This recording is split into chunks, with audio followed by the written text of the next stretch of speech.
ৰাৱণে সীতাক হৰণ কৰি নি বন্দী কৰি থোৱা তাৎপৰ্য। তাৰ সেই পিতামহ ক্ষমা কৰিব ৰজা ভীষ্মকৰ, কুণ্ডিল নগৰ ৰজা কোন? ভীষ্মক, নহয়নে? ভীষ্মক কোন? প্ৰত্যেক জীৱ ভীষ্মক। কেনেকৈ? কাৰণ ভীষ্মকৰ কন্যা কোন? ৰুক্মিণী। ৰুক্মিণীৰ তাৎপৰ্য কি? ৰুক্মিণী কাৰ অংশ অৱতাৰ বুলি দেখুৱাইছে? লক্ষ্মী। ঐশ্বৰ্য, ঐশ্বৰ্য কি? শক্তি। প্ৰত্যেক জীৱৰ শৰীৰত অস্তিত্ব তেতিয়ালৈকে সম্ভৱ যেতিয়ালৈকে শৰীৰত শক্তি আছে, নহয়নে? শক্তি অবিহনে জীৱটো বৰ্তি থাকিব নোৱাৰে, নহয়নে? আজি মই কথাও কৈ আছোঁ শক্তিৰ বাবদহে। যেতিয়া সেইবাবে শক্তি আৰু শিৱ অভিন্ন বুলি যে কয়, এনেকুৱা এটা কথা শুনিবলৈ পাইছেনে? কিয়? শিৱ শব্দে জীৱকো বুজায়, যি চৈতন্য পৰম মংগলময়। কিন্তু সেই পৰম মংগলময় চৈতন্য শিৱৰ অস্তিত্বও তেতিয়ালৈকে যেতিয়ালৈকে লগত শক্তি আছে। আৰু সেই শক্তিক পাবলৈ কোনে চেষ্টা কৰিছে? তেওঁৰ ভাতৃ ৰুক্মিণীৰ ভাতৃ কোন? ৰুক্মাংগদ বা ৰুক্মবীৰ, নহয়নে? কিন্তু ৰুক্মবীৰে কাহিনীটো সকলোৱে জানেই, সেইকাৰণে মই ইমান সোমাব বিচৰা নাই এনেই কাহিনীটোত, যে যেতিয়া ৰুক্মিণীৰ বিবাহৰ প্ৰসংগ আহে তেতিয়া তেওঁৰ পিতৃ ভীষ্মকৰ মনত কৃষ্ণৰ প্ৰতি শ্ৰদ্ধা আছে। আৰু যেতিয়া গম পালে ৰুক্মিণী আইৰ মুখেদি যে তেওঁৰ কৃষ্ণৰ সৈতে বিবাহ হ'বলৈ ইচ্ছা, কিন্তু তেওঁৰ ভাতৃ ককায়েক ৰুক্মবীৰে সেই ক্ষেত্ৰত অসন্মত প্ৰকাশ নকৰিলে।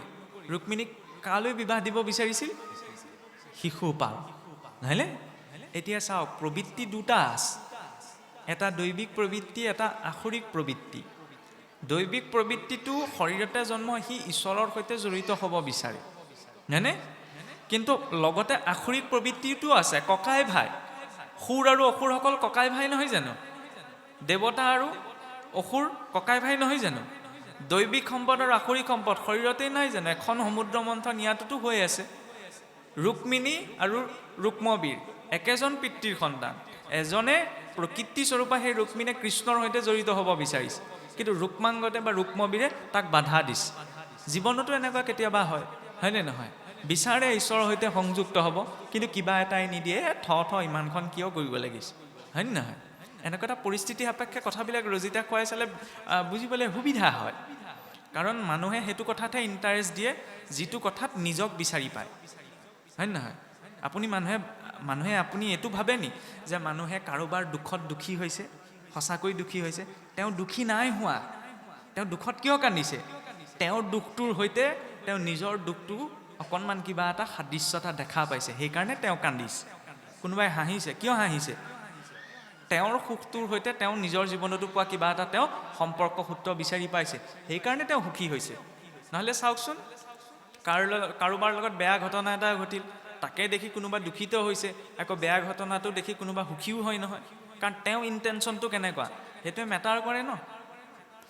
এতিয়া চাওক, বিবাহৰ প্ৰসংগ চলি থাকোঁতেই যেতিয়া স্বয়ম্বৰৰ আয়োজন হ'ল, স্বয়ম্বৰত ইতিমধ্যেই যদি ভগৱান কৃষ্ণ উপস্থিত যথা সময়ত নহয়গৈ, তেতিয়াতো ৰুক্মিণীৰ বিবাহ শিশুপালৰ সৈতে নিশ্চিত হৈ থাকিব। আৰু তাতে এটা কথা চাওক, এই সংস্কৃতিটোত পিতামহ ভীষ্মক, তেওঁতো কুণ্ডিলৰ ৰজা আছিল। ৰুক্মবীৰে যদিও কৈছিল শিশুপালৰ সৈতেহে ৰুক্মিণীৰ বিবাহ হ'ব, আৰে বাপেকে ধমকি দিব লাগিছিল, হয় নহয়? যে তই ক'লেই নহ'ব নহয়, ৰুক্মিণীও বিচাৰিছে কৃষ্ণক, ময়ো বিচাৰিছোঁ কৃষ্ণক, গতিকে ৰুক্মিণীৰ বিবাহ কৃষ্ণৰ সৈতেহে হ'ব। ভীষ্মকে কিয় গালি পাৰিব নোৱাৰিল? জীৱৰ গতিটো তেনেকুৱাই। আমি কোনোবাই যদি মোক কিবা এটা বেয়াকৈ কয়, তেতিয়া বোলে মোৰ ইগত লাগি যায়, ইগত লাগি গ'লে মই ৰিপ্লাই দিম, কাক কথা ক'বলৈ আহিছে, এনেকৈ মানুহে কয় নকয়? কিন্তু সেই ইগ'টো বেচলেছ। কিয় বেচলেছ? কাৰণ ৰুক্মবীৰে সদায় বেয়াটোতে প্ৰবৃত্ত কৰাই আছে, তাত আকৌ মই নিজকে শাসনটো দেখুৱাব পৰা নাই নহয়, হয় নহয়? শিশুপালৰ কথা কওঁতে মই যেতিয়া বেয়া প্ৰবৃত্তিটোৰ সৈতে মানুহটোক জড়িত হ'বলৈ মোক কৈছে, মোৰ ভিতৰৰ বেয়া প্ৰবৃত্তিটোৱে, তেতিয়া মই শাসনটো দেখুৱাব পৰা নাই নহয়। কিয় হ'ম? মনটোৱে ক'লেই হ'বনে মই বেয়া বস্তুটো কিয় খাম, মই বেয়া কথাটো কিয় ক'ম, হয় নহয়? সেইকাৰণে জীৱক যে অধীন বুলি কয়, এনেই নকয়। যদিও এই পুৰঞ্জনপুৰীৰূপী ভাৰতবৰ্ষৰ জীৱ একমাত্ৰ অধীশ্বৰ, কুণ্ডিল নামৰ নগৰীৰ পিতামহ ভীষ্ম ৰজা, কিন্তু সেই পিতামহ ভীষ্মৰূপী জীৱৰ ওপৰতো কাৰ শাসন চলে? সেই অসুৰত্বৰ শাসন চলে। এতিয়াও অসুৰত্বৰ শাসনেইটো চলি আছে। কিয় কোৱা হৈছে? নহ'লে আপুনি চাওকচোন, যেতিয়া হনুমন্ত, সৰু কথা এটা কৈছোঁ মই, যেতিয়া হনুমন্ত গৈ মানে সীতাৰ খবৰ দিবলৈ গৈ ৰাৱণৰ লংকাপুৰীত উপস্থিত হ'লগৈ, যেতিয়া পিছত বন্দী কৰি যে ব্ৰহ্মাস্ত্ৰত বন্দী হৈ পেলাই যে হনুমন্তক ধৰি লৈ গৈছিল ৰাৱণৰ ৰাজসভালৈ। আচ্ছা, তেতিয়া হনুমন্তই ৰাৱণক যেতিয়া মানে কথোপকথন চলিছিল, তেতিয়া হনুমন্তই ৰাৱণক সম্বোধন ধৰিছে সেই লংকেশ্বৰ বুলি, হয় নহয়? লংকেশ্বৰ মানে যি লংকাৰ যি ঈশ্বৰ। আমি হোৱাহেঁতেন কি বুলি ক'লোহেঁতেন? চিধাই কুকুৰ মেকুৰীৰ পৰা আৰম্ভ কৰিলোহেঁতেন, হয় নহয়? ভগৱান কৃষ্ণই পঞ্চ পাণ্ডৱৰ সৈতে ক্ষমা কৰিব, দুৰ্যোধনৰ সৈতে সন্ধি কৰিবলৈ আহিছে। এই তোমালোকে পঞ্চ পাণ্ডৱক 5খন গাঁও দি দিয়া, এইখন যুদ্ধ কৰি এনেই মিছাতে মৰিব নালাগে, হয় নহয়? দূত হৈ আহিছে প্ৰস্তাৱ এটা লৈ। ভগৱান কৃষ্ণ দ্বাৰকাৰ অধিপতি, জগতৰ ঈশ্বৰ। দুৰ্যোধনকতো গালি এটা হ'লেও পাৰিব লাগিছিল। আহি পেলাই কি সম্বোধন কৰিছে? যে হে কুৰু ৰাজকুমাৰ, বাক্যৰ মৰ্যাদা চাওক। বাক্যৰ মৰ্যাদা ঈশ্বৰেও ৰক্ষা কৰিছে। আজিকালি বাক্যৰ মৰ্যাদা চাওক, মাক দেউতাকৰ নামত গালি দিয়ে, হয় নহয়? ককাই ভাই নামত গালি দিয়ে। তাৰপিছত এইফালে ৰাম নাম লৈ জানো কিবা লাভ আছে? নাই ন? যেতিয়ালৈকে বাক্য সংযম নহয়, চব ষষ্ঠীস্থান, লাভ নাই। কাৰণ বাক্যটোৰ ওপৰত বহুত কথা নিৰ্ভৰ কৰে, হয়নে নহয়? মই কাক কি কৈছোঁ সেইটো আনক প্ৰভাৱ পেলোৱাৰ লগে লগে নিজৰ মানৱ পটতো প্ৰভাৱ পেলায়, হয়নে? আজিকালি কিমান সেইবিলাক শব্দ আছে। কিছুতো এনেকুৱা আপোনাৰ ভাল কিবা এটাও বেয়া শব্দটো উচ্চাৰণ নকৰাকৈ ক'ব নোৱাৰে। এইটো সমালোচনা নহয়, এইটো নিকৃষ্টতা। মানুহে ইমান আগতে অসুৰেও ইমান বেয়া মান মতা নাছিল যিমান আজিকালি আমাৰ মানুহে মাতে, হয়নে? তাৰপিছত মই ভাবিছোঁ কি আৰু মই শুদ্ধ হৈ যাম, মই গতি পাম, খোজটো গতি পাম। মোৰ যদি বাক্যকেইটাই সংস্কাৰ হোৱা নাই, বাকী নীতি নিয়ম পিছত, হয় নহয়? কাৰণ সকলো নীতি নিয়ম সকলোৱে পালন কৰিব নোৱাৰে, নহয়নে? আজি শৰণীয়া, ভজনীয়া, পৰমাৰ্থ ক্ৰম আছে। এই তিনিটি স্তৰত যেতিয়া ভক্তসকল থাকে, চবৰে নীতি নিয়মৰ তাৰতম্য কিছুমান আহি পৰে, হয়নে নহয়? সকলোৱে সেইখিনি নোৱাৰে, সেইটো স্বাভাৱিক কথা। কিন্তু বাক্যটোতো সংস্কাৰ কৰিব পাৰে, সেইটোতো গুৰুত্বতা নাই।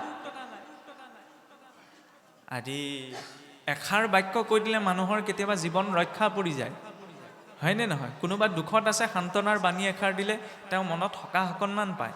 ঈশ্বৰে ইমান ডাঙৰ শক্তিশালী বস্তু এটা দিছে, নহয়নে?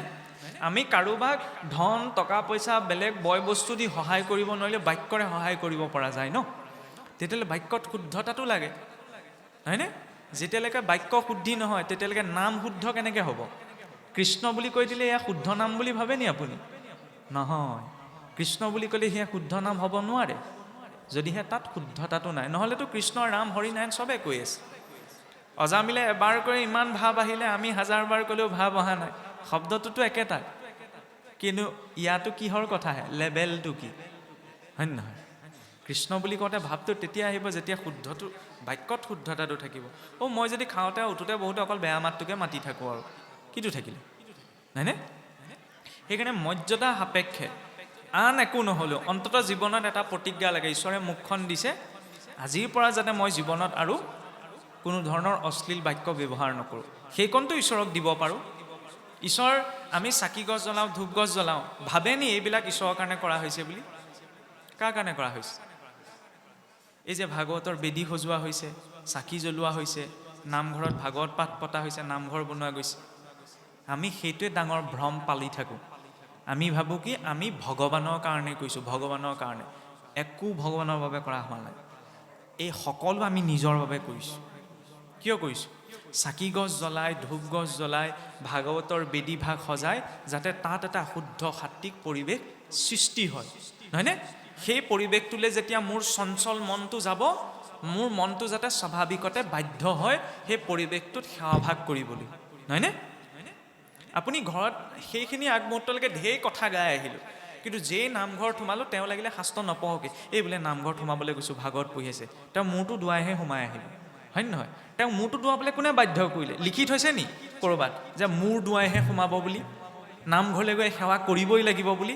নাই কৰা। কিন্তু জানক নাজানক তেওঁ আহিছে, আহি পেলাই মূৰটো দুৱাইছে, কাৰণ তাৰ পৰিৱেশটো এনেকুৱাকৈ নিৰ্মাণ কৰা হৈছে যে অন্তৰৰ পৰা তেওঁ সেই ভাৱটো গুচি আহিছে। এইটো কাক লাগে? আমাকহে লাগে, ভগৱানক নালাগে নহয়। ভগৱানে বহি থকা নাই, তেওঁ আহিব, মোৰ ওচৰত চাকি দিব, ধূপ দিব, তামোল পাণ দিব, মই ভাল পাম। ভগৱানৰ সেইখিনি প্ৰয়োজন নাই, আমি তাক মাধ্যম এটা কৰিছোঁ। তাৰ জৰিয়তে যাতে সাত্বিক পৰিৱেশ এটা নিৰ্মাণ কৰি মোৰ মনটোক তেওঁৰ সৈতে জড়িত কৰিবলৈ অকণমান চেষ্টা কৰিব পৰা যায়। সেইকাৰণে জীৱনত এইটো ভ্ৰম কেতিয়াও পালিব নালাগে যে আমি ধৰ্মৰ নামত যি কৰিছোঁ ভগৱানৰ কাৰণে একো কৰা নাই, আমি কৰোঁ নকৰোঁ তেওঁ কোনো মতলব নাই। মতলব আছে নি? যেনেকৈ ধৰি লওক ৰাষ্ট্ৰপতিয়ে হওক, প্ৰধানমন্ত্ৰীয়ে হওক, তেওঁলোকক আমি সন্মান কৰোঁ নকৰোঁ এইটো ধৰি লওক ডাঙৰ মানুহ, কোনো মেটাৰ নকৰে মই কৰোঁ নকৰোঁ, হয় নহয়?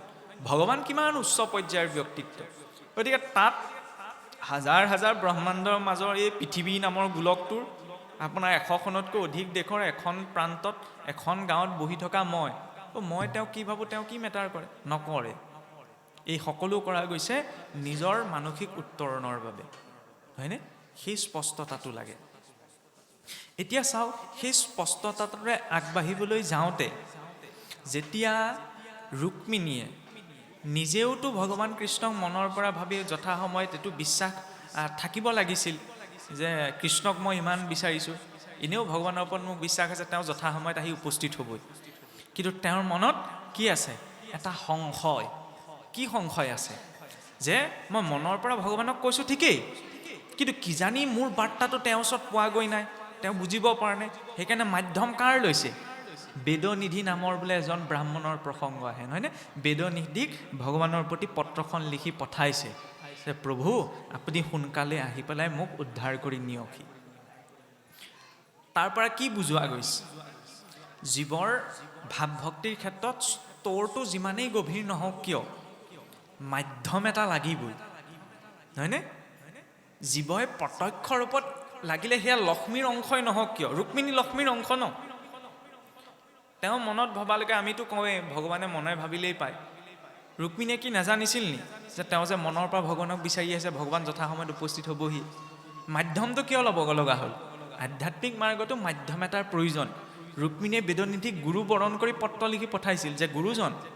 সেইবাবে মনুষ্য জীৱনতো মানুহে যিমানেই শাস্ত্ৰত পণ্ডিত নহওক কিয় মাধ্যম কাৰ লাগে? গুৰুৰ। কাৰণ জীৱৰ জ্ঞানৰ ক্ষেত্ৰত গভীৰতা যিমানেই গভীৰ নহওক কিয় অহংভাৱটো সদায় লগত থাকে, হয়নে?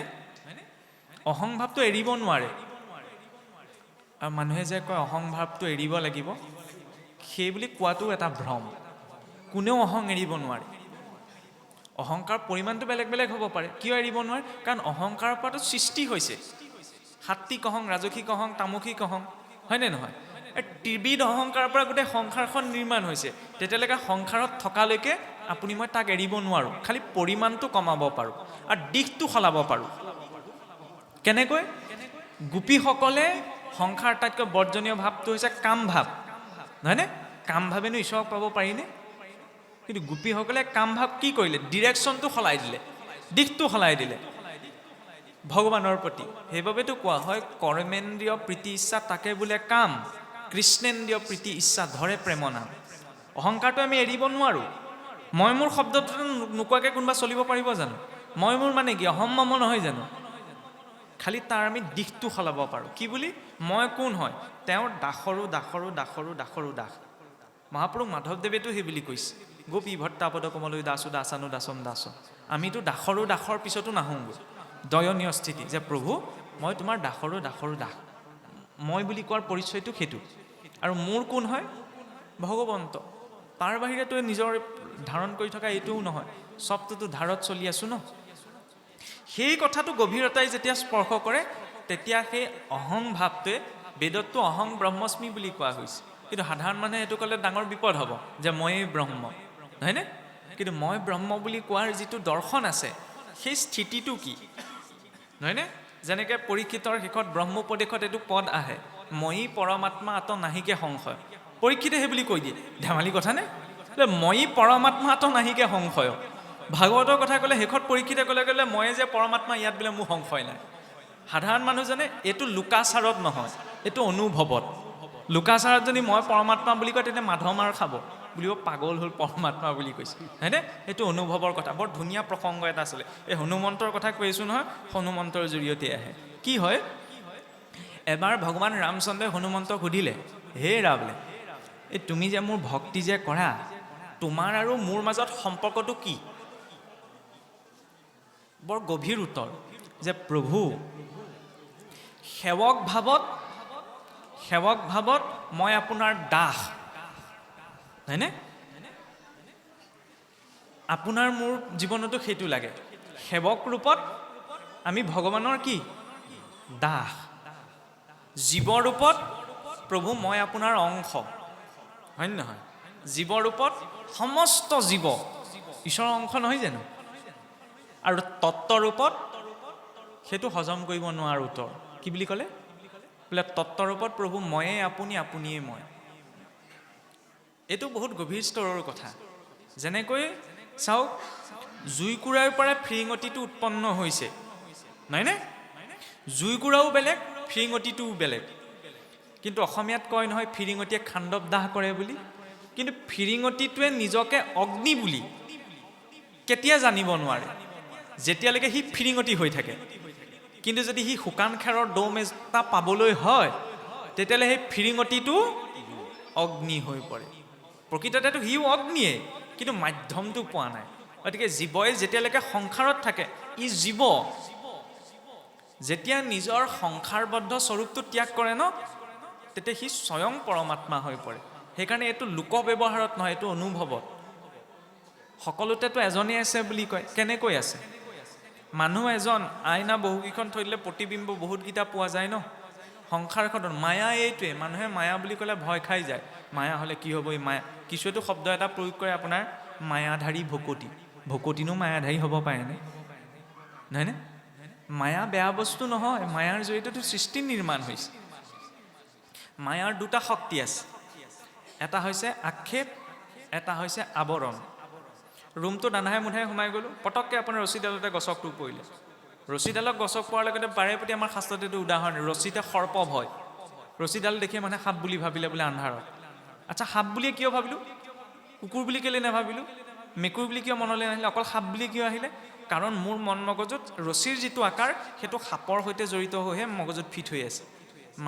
মানুহৰ অনুভৱটো সেইকাৰণে লিমিটেশ্যন আছে নাই? মানুহে সেইটোহে অনুভৱ কৰিব পাৰে যিটো নিজৰ মগজে কিবা এটা বস্তুৰ সৈতে ৰিলেশ্যনটো ৰাখিব পাৰে। সেইটোৱে হৈছে মায়াৰ আক্ষেপ শক্তি।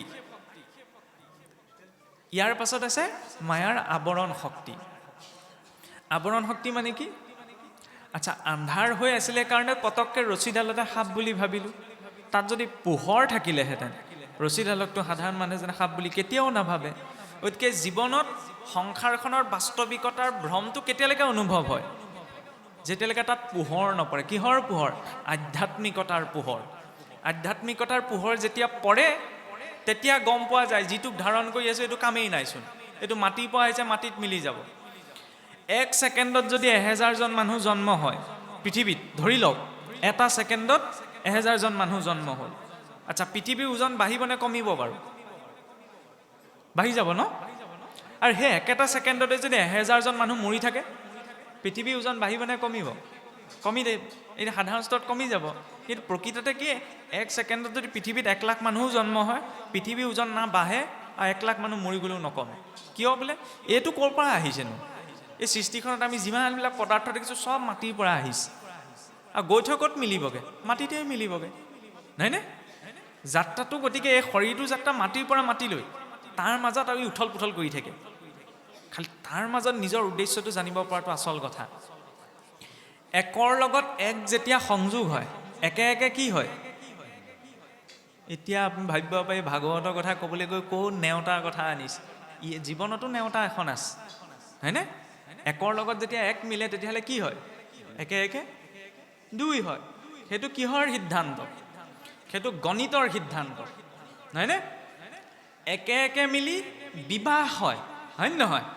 এজন এঘৰৰ আনজন এঘৰৰ, এই এক মিলিলত কি হ'ল? তাত আমি 2 হ'ল বুলি কোৱা নাই, বিবাহ হ'ল বুলি কৈছোঁ। সেইটো সমাজৰ সিদ্ধান্ত, হয় নহয়? আৰু একৰ লগত এক মিলি একেই হৈ থাকে, সেইটো ভাগৱতৰ সিদ্ধান্ত। কেনেকৈ? জীৱাত্মাৰ লগত পৰমাত্মা মিলিলে তাত 2টা নাই, এটাই হৈ থাকে। কাৰণ একো ব্ৰহ্ম দ্বিতীয় নাস্তি, সম্পূৰ্ণ অস্তিত্বত এজনেই আছে। দেশবিলাক বেলেগ বেলেগ, নহয়নে? ভাৱৰীয়া বেছি নাই। সেইকাৰণে নিজেই কৃষ্ণও হ'ব লগা হৈছে, নিজেই শিশুপালো হ'ব লগা হৈছে, নহয়নে? নিজেই ভীষ্মকো হ'ব লগা হৈছে, নিজেই সূত্ৰধাৰো হ'ব লগা হৈছে। ডাবুল মিনিঙত কথাটো কৈছোঁ। বুজিব পাইছেনে? জীৱনতো এখন ভাওনা চলি আছে। কোনোবাখিনিত আপুনি জীৱনৰ সূত্ৰধাৰ হ'ব লাগিব, হয়নে নহয়?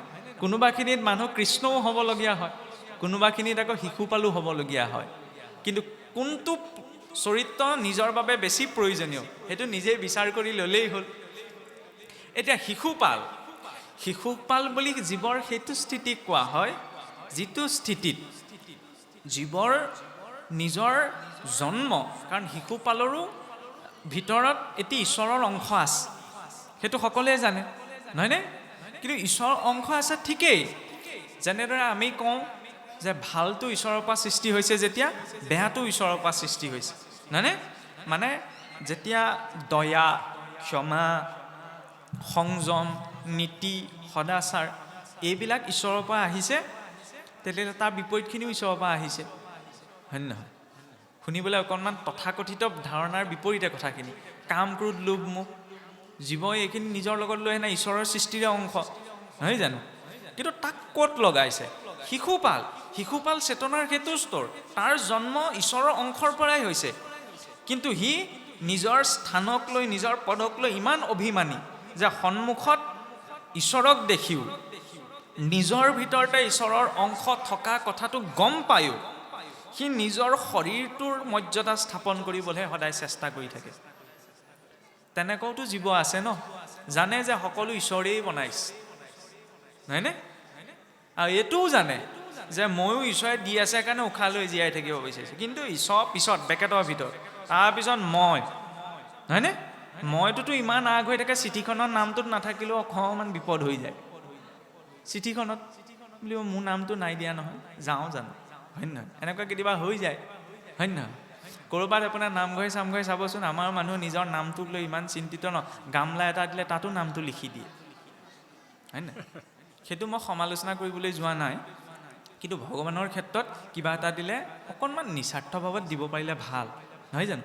নহ'লে শিৱসাগৰখনলৈকে চাওকচোন, ঐ আপোনাৰ শিৱদৌল, দেৱীদৌল, বিষ্ণুদৌল, ৰংঘৰ, কাৰেংঘৰ, তলাতল ঘৰ ইত্যাদি ইত্যাদি। ভাৰতবৰ্ষখনলৈ চালেতো আমি আঙুলি মূৰত গণি শেষ কৰিব, ইমান ডাঙৰ ডাঙৰ মঠ মন্দিৰ ইত্যাদি ইত্যাদি প্ৰাসাদবিলাক বনালে। কোনোবা এজন ৰজাই মই বনাইছোঁ বুলি নামটো লিখি থৈ যোৱা দেখিলেনে? তেওঁলোকে কি লিখিব নোৱাৰিলেহেঁতেন? আমিনো কি কৰিছোঁ? একোৱেতো কৰা নাই। আমি ভাবোঁ এই নহয় মানুহে জানিব লাগিব, মানুহে জনাত গুৰুত্ব এটা দিব নালাগে। মানুহে কিমান দিনলৈকে জানিব? জানি পেলাই মানুহে কি কৰিব? আৰু এই মানুহে মৃত্যুৰ পাছত নিজৰ পিতৃ মাতৃক পাহৰি থাকে নে নাথাকে? খুব বেছি এবছৰ দুবছৰলৈ মনত থাকিব, তাৰপিছততো কেতিয়া আপোনাৰ মৰিছিলে তিথিকে পাহৰে মানুহে, হয় নহয়? সময় নোলায়, ককা আইতাকক পাহৰি যায়, পিতৃ পিতামহ কেৱল আশীৰ্বাদটোতহে থাকেগৈ, হয় নহয়? পিতৃ পিতামহ, পিতামহ সেইকেইটা আশীৰ্বাদতহে থাকেগৈ। তেতিয়াহ'লে আপুনি কেনেকৈ এইটো আশা কৰিব পাৰে? আৰে মই মোৰ ককা আইতা পিতৃ মাতৃকে এটা সময়ত পাহৰি যাবলগীয়া স্থিতি হয়গৈ, আকৌ মই ভাবি আছোঁ কি মই গামলাটো দিছোঁ কাৰণে আপুনি মোৰ মনত থাকিব, সেইটোৰ পৰা মোৰ পুণ্য হ'ব। নামটো লিখি দিলে কি হয়? মোৰ হৈ থাকে, হয় নহয়? বেলেগ অনুষ্ঠানত কি দিছে সেইটো ক'বলৈ যোৱা নাই, কিন্তু পৰাপক্ষত কোনোবাই যদি দিছে নিজৰ নামটো নালাগে, তেওঁ জনাটো প্ৰয়োজন। তেওঁ জানিলে জগতে জানিব, আৰু ইয়াত বোলে জগতে জানিলে কিন্তু তেওঁ নাজানিলে, তেতিয়া লাভ নাই, হয় নহয়?